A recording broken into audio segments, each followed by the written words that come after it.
देखिए बेटा, आज हम एक न्यू चैप्टर स्टार्ट करने वाले हैं, democracy and the need for it. Democracy means लोकतंत्र, and the need for it, और इसकी जरूरत कि लोकतंत्र और इसकी आवश्यकता हमें क्यों पड़ी, उसके बारे में हम जानेंगे। आपको बेटा पहले भी एक डेमोक्रेसी की मैंने एक सिंपल सी डेफिनेशन लिखवाई थी, क्या किसी को लर्न है कि क्या होती है democracy? It is a government of the people, bye the people and for the people. हम क्लास 6 में भी कर चुके हैं। It is the government by the people, of the people, bye the people and for the people. मतलब of the people लोगों की, bye the people लोगों के द्वारा, एंड फॉर द पीपल और लोगों के लिए बनाई गई जो सरकार है उसे हम डेमोक्रेटिक गवर्नमेंट कहते हैं। चलिए इसी के बारे में आज हम बात करने वाले हैं।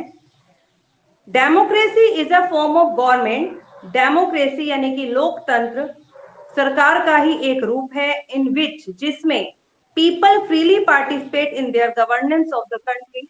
यस बोलिए Rishabh. Social and political life, उसको सिविक्स बोलते हैं। क्लियर है?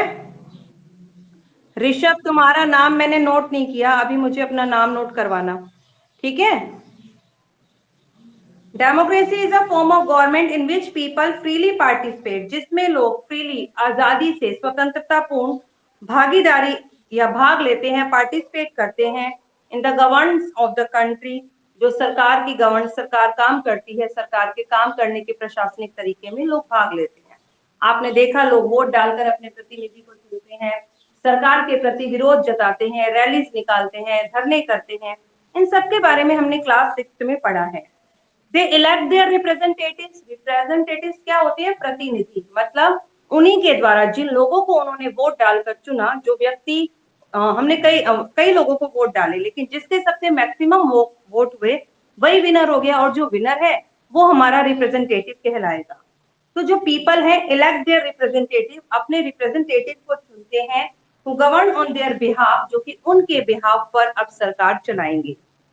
The government is answerable to the people for its act and policy. फिर गवर्नमेंट इज आंसरेबल, गवर्नमेंट को आंसरेबल यानी गवर्नमेंट उत्तरदायी होती है, हर एक प्रश्न का जवाब गवर्नमेंट को देना होता है, टू पीपल लोगों को, for all it's act. Act मतलब वो जितने भी कानून बनाती है, एंड पॉलिसीज या जितनी भी न्यू पॉलिसीज बनाती है, यदि वो अच्छी है तो उसका क्या क्या फायदा है, क्या क्या नहीं है, यदि कुछ नुकसान है, वो किसी के फेवर में नहीं जा रहा है, तो भी लोगों को आंसर देना पड़ता है गवर्नमेंट को। देखिए अभी तक किसान धरने पे बैठे हैं, ठीक है। जो कृषि संबंधी कानून लास्ट ईयर आया था वो गवर्नमेंट को 5 जून को पारित हुआ था, किसान अभी तक उससे खुश नहीं है। तो 1 साल हो गया लगभग उन्हें धरने पर बैठे हुए, 5 दिन में 1 साल होने वाला है। In the world of Abraham Lincoln, Abraham Lincoln के शब्दों में, अब्राहम लिंकन का पिक्चर दे रखा है, देखिए बेटा नीचे।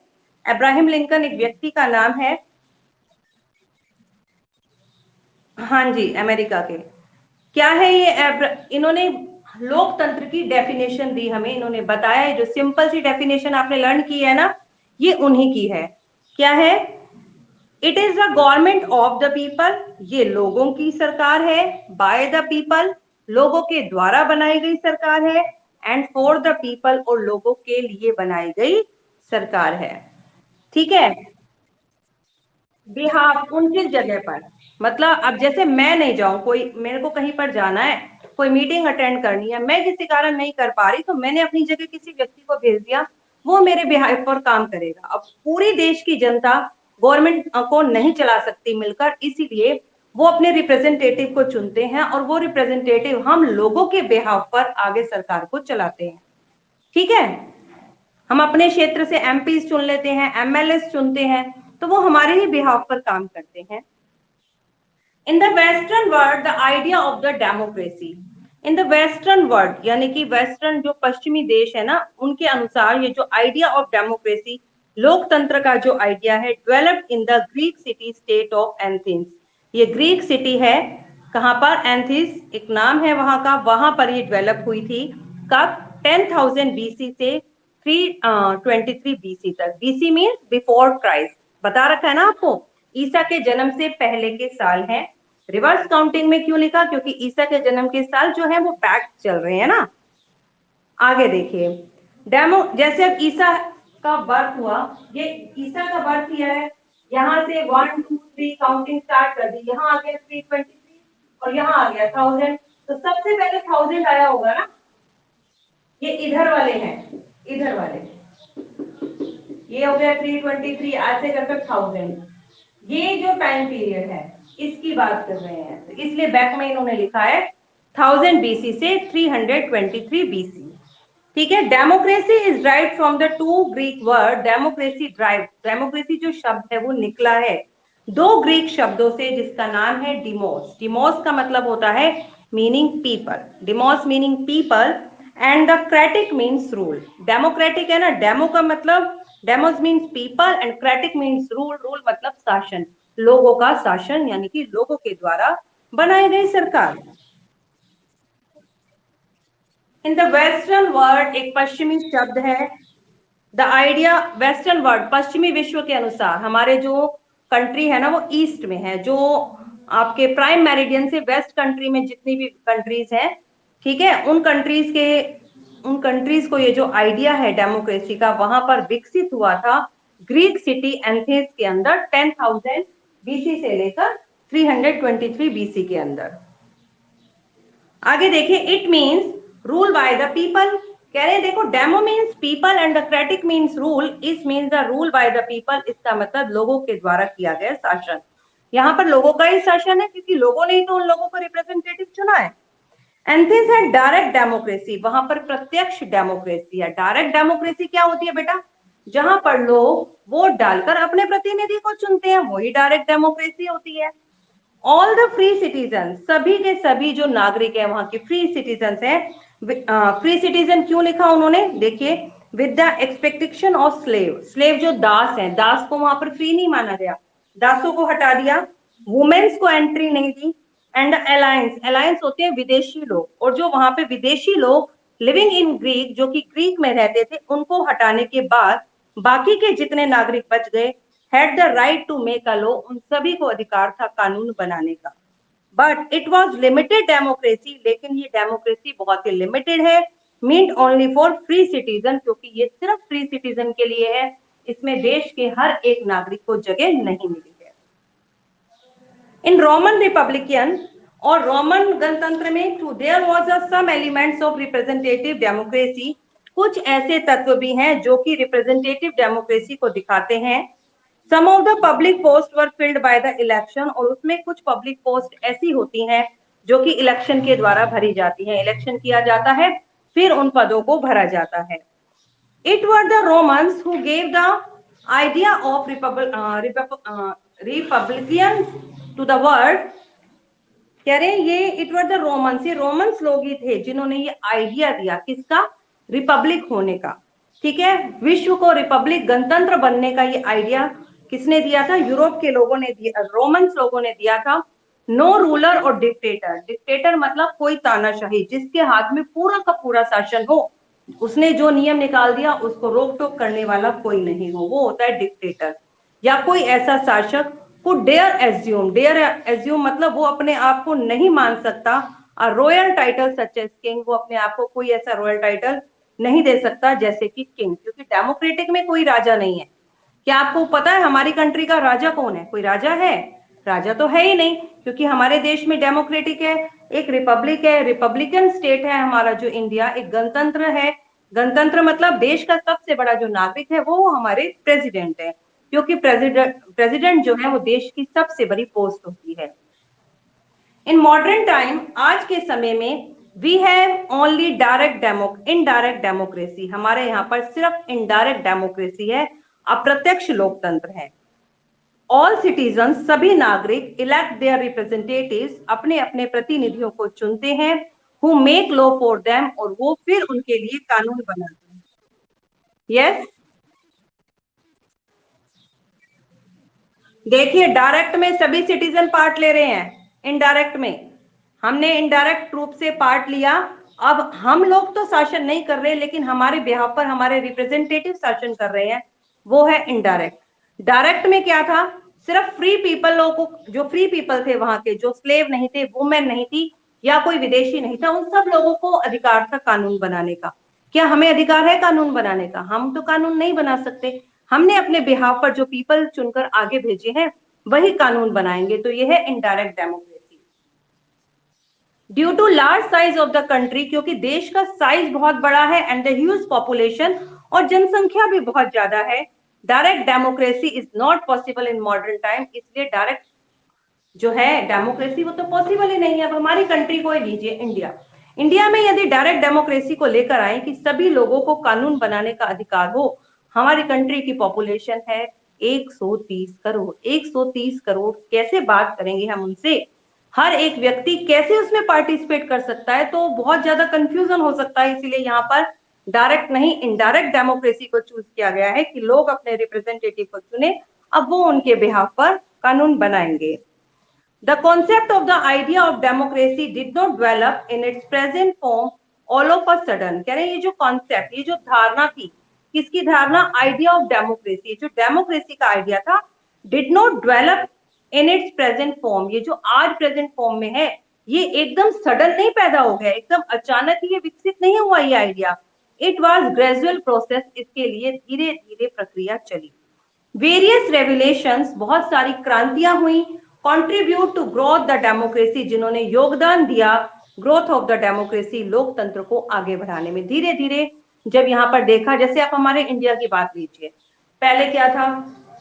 सिर्फ यहाँ पर राजा होते थे। जब हमने डेमोक्रेसी को अपनाया तो महिलाओं को वोट का अधिकार नहीं, महिलाओं को वोट का अधिकार दिया। धीरे स्लेव्स को, अब जब इंडिया स्वतंत्र हुआ 15 अगस्त 1947 को, तो एक कॉन्स्टिट्यूशन बनाया गया जिसमें सभी लोगों को वोट देने का अधिकार था।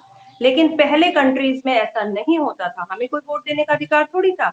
जब ब्रिटिश लोगों का यहाँ पर शासन था और उन्होंने कुछ ऐसी पोस्ट बनाई जिसमें भारतीय वोटिंग कर सकते थे, तो वो कौन से भारतीय थे? जो ऊंची पोस्ट पे थे या काफी रिच पर्सन थे। आम लोगों को उसमें जो है ना वोट देने का कोई अधिकार नहीं होता था। और पहले समय में भी आप देखिए, महिलाएं पढ़ नहीं सकती थी, महिलाओं को पढ़ने का अधिकार नहीं था, यज्ञ में भाग लेने का अधिकार नहीं था। तो कह रहे हैं जो डेमोक्रेसी, हम सभी सिटीजन्स को इक्वल लेकर चलें, ये जो आइडिया है सडन नहीं आया, इसके लिए बहुत सारी क्रांतियां हुई, काफी समय से लोग संघर्ष करते आ रहे हैं इस डेमोक्रेसी के लिए।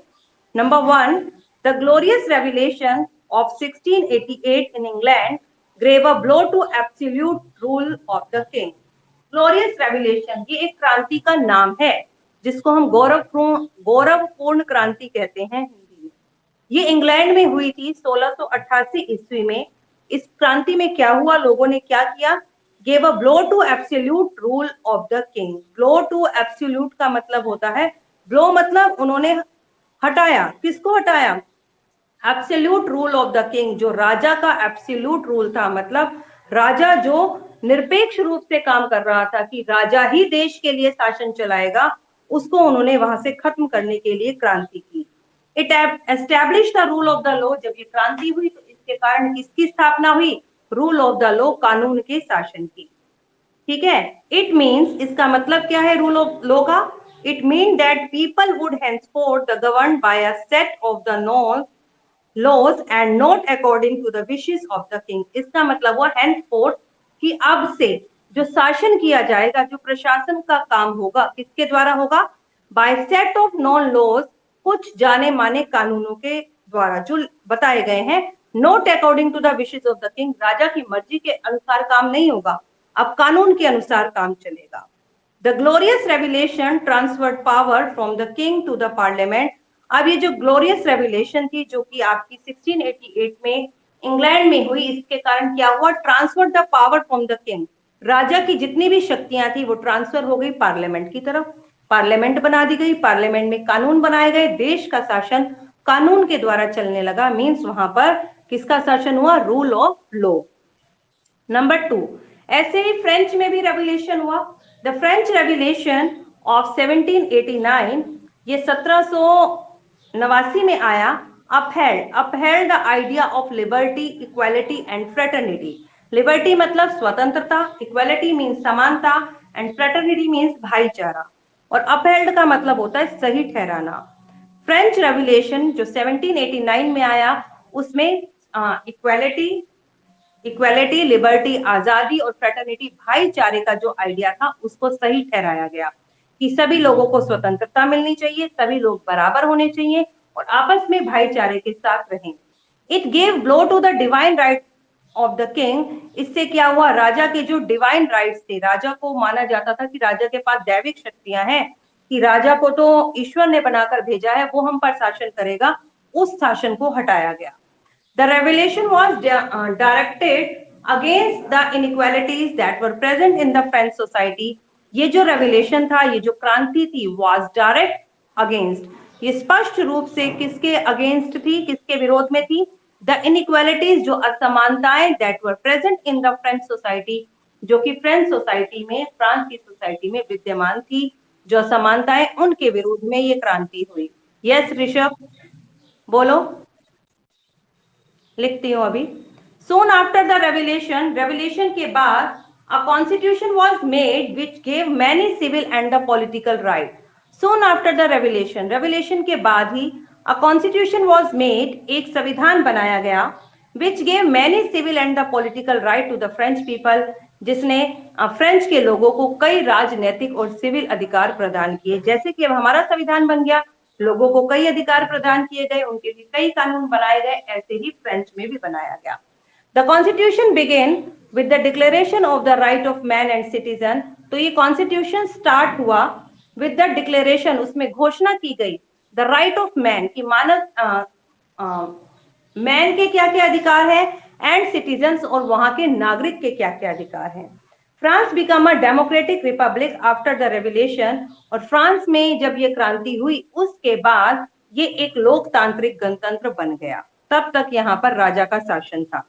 Number 3, the American war of independence. America में जो युद्ध हुआ इंडिपेंडेंस, आजादी के लिए, अमेरिका में भी युद्ध हुआ था आजादी के लिए, established the idea that government did not work the welfare of the people, had no right to exist। कह रहे थे अमेरिका का जो वॉर हुआ स्वतंत्रता के लिए, उसने क्या स्थापित किया, उसमें क्या स्थापित हुआ, the idea of the government, government का एक ऐसा idea which did not work for the people, had no right to exist. The idea that the government which did not work the welfare of the people, की ऐसा idea, यदि government लोगों के welfare के हिसाब से काम नहीं करती, had no right to exist, तो उसे एग्जिस्ट होने का, उसे अब होने का कोई अधिकार नहीं, मतलब उस गवर्नमेंट को हटाया जाए, अब वो गवर्नमेंट और आगे काम नहीं कर सकती। Such a government would be thrown out by the people, तो इस प्रकार की गवर्नमेंट को लोगों के द्वारा थ्रोन आउट कर दिया जाता था, हटा दिया जाता था। फिर रशिया में भी रेवोल्यूशन, क्रांति हुई, रशियन रेवोल्यूशन, क्योंकि अलग अलग कंट्रीज में अलग अलग टाइप की गवर्नमेंट थी, तो उन्होंने डेमोक्रेटिक गवर्नमेंट लाने के लिए क्या क्या किया। जैसे अभी हमने इंग्लैंड के बारे में पढ़ा, फ्रेंच के बारे में पढ़ा, अमेरिका में पढ़ा, और अब ये बात है रशिया की। Russian revolution of 1917 made it clear, 1917 में जो रशिया में क्रांति हुई, मेड इट क्लियर, उसमें ये क्लियर हो गया that the right political equality was no use without the social and the economic equality, कि लोगों को यदि राजनीतिक समानता प्रदान कर दी गई, उन्हें कह दिया गया कि सभी लोग बराबर हैं, कह रहे वॉज नो यूज, तो उसका कोई यूज ही नहीं होता without social and economic equalities, जब तक कि उन्हें हम सामाजिक और आर्थिक रूप से समानता नहीं देंगे, मतलब समाज में उनका बराबर बराबर का स्थान हो, और जो है इकोनॉमिक जो इक्वालिटी है, उसका मतलब है कोई भी लोग गरीब नहीं रहे, लोगों को गरीबी से ऊपर उठाने के लिए भी काम किया जाए, ये सब भी सरकार के काम में ही आता है। तो बेटा आज हम इतना ही पढ़ेंगे, सिर्फ हमने इंट्रोडक्शन पढ़ा डेमोक्रेसी का, कि डेमोक्रेसी क्या होती है और अलग अलग कंट्री के अंदर किस किस प्रकार के रेगुलेशन हुए इस डेमोक्रेसी को फॉलो करने के लिए। कल हम बात करेंगे फॉर्म्स ऑफ द गवर्नमेंट की। अब वो बच्चे नाम नोट करवाएं जो अभी अभी आए हैं, जैसे धीरज है, धीरज, ओजस्वी, ऋषभ, ये नाम नहीं लिखे मैंने। धीरज सेक्शन बोलो, धीरज,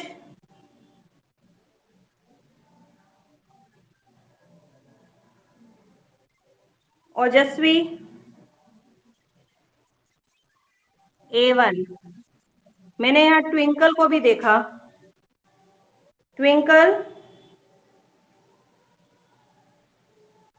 ट्विंकल बेटा A2 सेक्शन में है ना,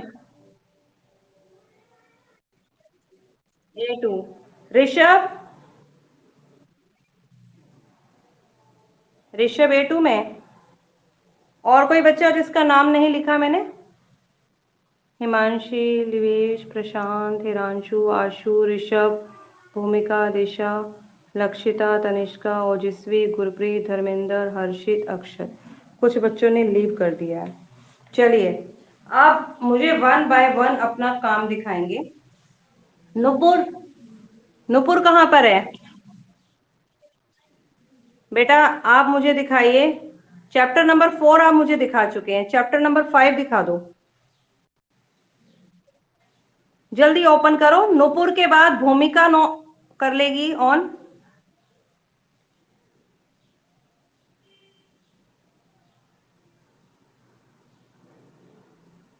भूमिका एक है, दो है यहाँ पर। पेज पलटो बेटा, जल्दी पलटो। ये किसकी नोटबुक है? नाम बोलो। भूमिका, वेरी गुड। आगे चेंज करो बेटा। बस कंप्लीट हो गया। एक बार ये मेरे को वाटर साइकिल वाला डायग्राम दिखाना, वाटर साइकिल वाला। ठीक है, ठीक है। नूपुर आप दिखाओ। नूपुर, ओजस्वी, सभी बच्चे अपनी अपनी नोटबुक ओपन कर लो। नोटबुक ओपन कर लो। ओजस्वी दिखाओ। चैप्टर 5। यस। चैप्टर 4 दिखा दिया था ओजस्वी मुझे आपने, चैप्टर 4 भी दिखाओ। कंप्लीट था आपका? डायग्राम नहीं था ओजस्वी? चैप्टर 4, चैप्टर 4 का डायग्राम।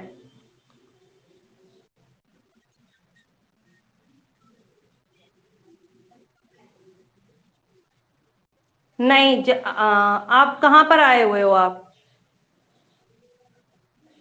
नानी के घर हो? कब जाओगे वापस?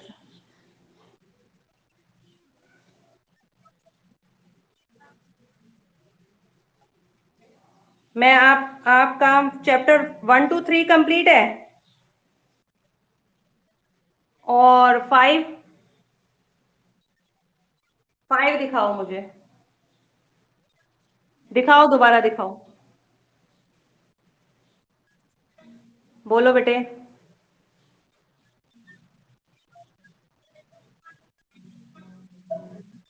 क्या नाम है आपका? हाँ नूपुर, आपका काम कंप्लीट होगा, आप मुझे भेज देना। हाँ ओजस्वी, पेज चेंज करो बेटा, जल्दी करो चेंज, टाइम मत लगाओ। धर्मेंद्र, नोटबुक ओपन कर लो। ठीक है ओजस्वी। क्या सेंड करूं बेटा? ऐप पे देख लो ना। धर्मेंद्र,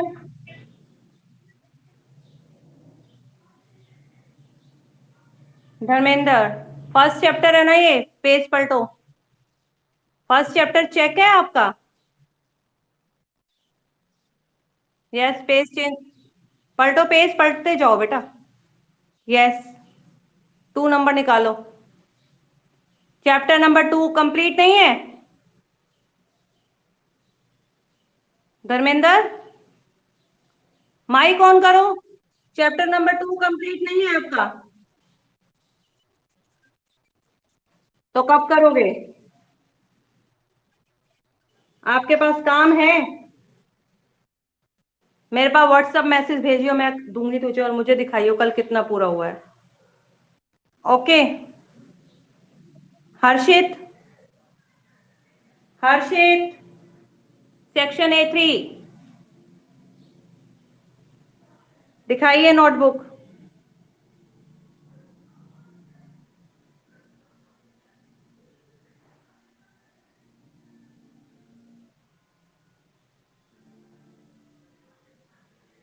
दिखाओ बेटा, chapter number 1। Yes, page change कीजिए। हम्म, हम्म। यस, साइन हो रहे हैं इस पर, दिखाना नीचे। ठीक है, आगे दिखाओ। इधर चैप्टर नंबर 2 दिखाओ। 3 पर आ गए आप सीधा। चैप्टर नंबर 2 कहाँ है आपका? हर्षित,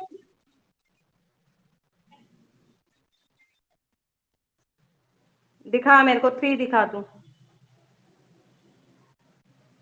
पेज पलट, फिर पलट पेज, जल्दी कर। कितने क्वेश्चन है टोटल? कितने क्वेश्चन है टोटल हर्षित, जल्दी बोलो। 15। चैप्टर नंबर 4 निकाल।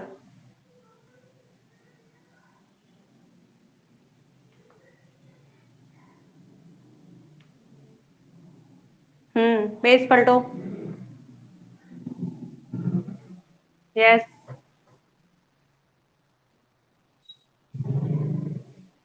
वो चैप्टर 4 दिखाओ। लास्ट क्वेश्चन मैंने देखा नहीं है, आपने जल्दी से पेज पलट दिया। कितने क्वेश्चन हो गए चैप्टर 4 के? कितने क्वेश्चन है बेटा? 11 ही है क्या चैप्टर नंबर 4 के? बाकी बच्चे बताना मुझे। 11 ही है? अच्छा ठीक है, चैप्टर 5 दिखाओ। यस, पेज टर्न करो। पेज चेंज करो। यस, डायग्राम दिखाओ वाटर साइकिल का। यस, पीछे पेज पलटो। यस, और चेंज करो। लास्ट क्वेश्चन दिखाओ।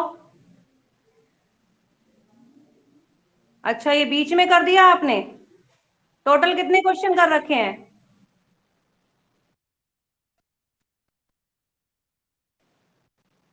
हाँ, कर दो।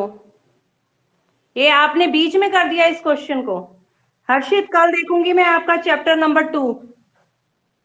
आपके पास है? नहीं तो मेरे पास मैसेज करना व्हाट्सएप पर। भूमिका, आप दिखाओ। भूमिका, जिसका हो गया वो कर दे लीव। भूमिका, दिख आपने कब? अच्छा ठीक है, मैंने 2 बार लिख दिया आपका नाम। कोई नहीं। तनिष्का, तनिष्का,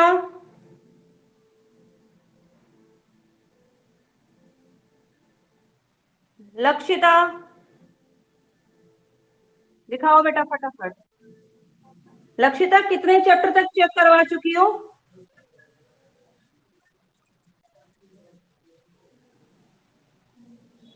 लाओ दिखाओ बेटा, चैप्टर नंबर 5 दिखाओ आप।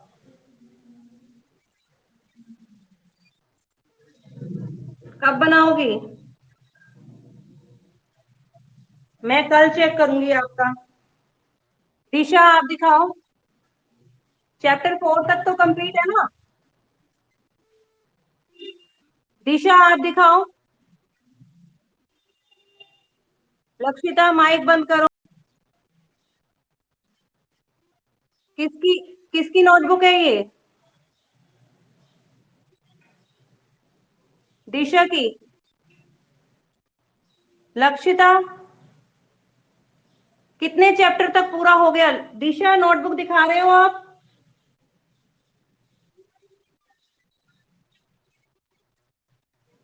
हिमांशी, आप दिखाइए। कल मैं सबका चेक करूंगी, अब तो मैंने नाम नोट कर लिए। कोई भी बच्चा क्लास से छूटेगा नहीं। हिमांशी दिखाओ।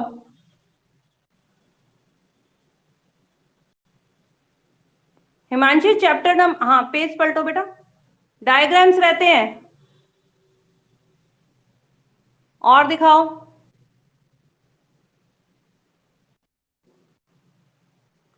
क्या लिखा हुआ है ये? रुको रुको, लास्ट में कौन सा क्वेश्चन है, पढ़ना है इसको।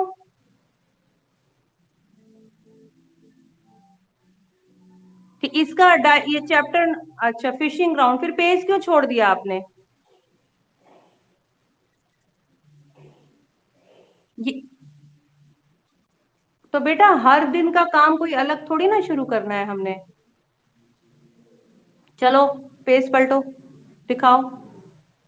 चैप्टर नंबर 4 आपने दिखा दिया था मुझे तनिष्का। हो गया ना पूरा? अब आपका सारा काम कंप्लीट है। ठीक है बेटा। लीव कर लो आप। और अब ये जो बच्चे रह गए ना बेटा, टाइम ओवर हो गया, बाकी बच्चों का कल करूंगी। चलो लीव कर दो, लीव कर दो बेटे।